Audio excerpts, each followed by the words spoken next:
आणि आता महाज्योतीच्या विद्यार्थ्यांसाठी अत्यंत महत्त्वाची आणि तितकीच दिलासादायक बातमी आहे, कारण प्रलंबित अधिछात्र वृत्तीचं वितरण आता सुरू करण्यात आलंय। विद्यार्थ्यांच्या बँक खात्यामध्ये निधी जमा होण्यास सुरुवात झाली आहे। निर्णयामुळे आता संशोधक विद्यार्थ्यांमध्ये समाधानाचं वातावरण आहे। माननीय अजितदादा पवार साहेबांच्या घरासमोर आम्ही आंदोलन केलं होतं। त्याच्यामध्ये भारतीय जनता युवा मोर्चा कार्यकर्ते पुणे देखील दाखल झाले होते, परंतु महाज्योतीने या सगळ्या विषयामध्ये लक्ष घालून आणि या राज्याचे मुख्यमंत्री माननीय देवेंद्रजी फडणवीस साहेबांनी सभागृहामध्ये सांगितलं होतं की 6 महिन्यामध्ये आम्ही या विद्यार्थ्यांचे पैसे देऊ। नेहमीप्रमाणे माननीय देवेंद्रजी फडणवीस साहेब विद्यार्थ्यांच्या पाठीशी ठाम उभे राहिले आणि त्यांनी तो शब्द पूर्ण केला।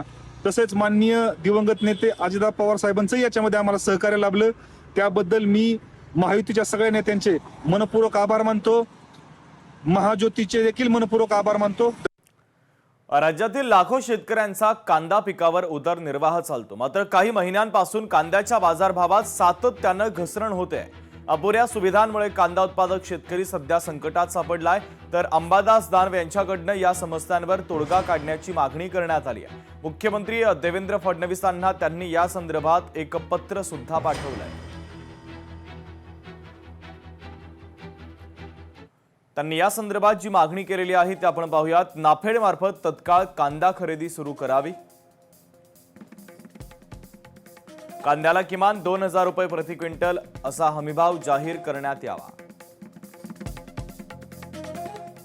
कांद्याला प्रति क्विंटल 1500 रुपये अनुदान मिळावे, कांद्याची निर्यात कायमस्वरूपी खुली ठेवावी, चांगल्या प्रतीचे कांदा बियाणे अनुदानित दरामध्ये उपलब्ध करून द्यावे। अंबादास दानवे यांची ही मागणी आहे। त्यांनी या संदर्भात मुख्यमंत्र्यांना सुद्धा पत्र पाठवलंय।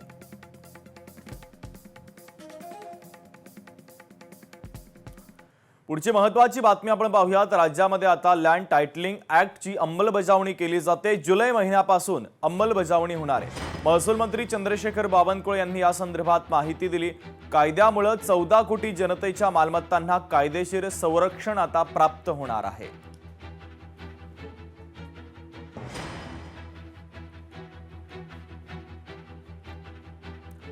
राज्यातील 31 कारागृहामध्ये 5 कोटींपेक्षा अधिक उत्पन्न निघालं, तर कारागृहातील कैद्यांनी शेतीची लागवड केली। कांदा, मुळा, टोमॅटोची शेती तुरुंगामध्ये बहरलेली आहे।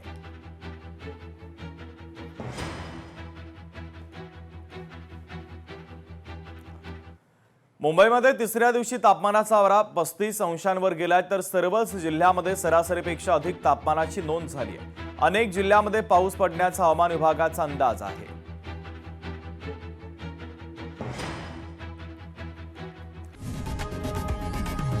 लोकशाही मराठी ऐका, पहा, जागरूक रहा।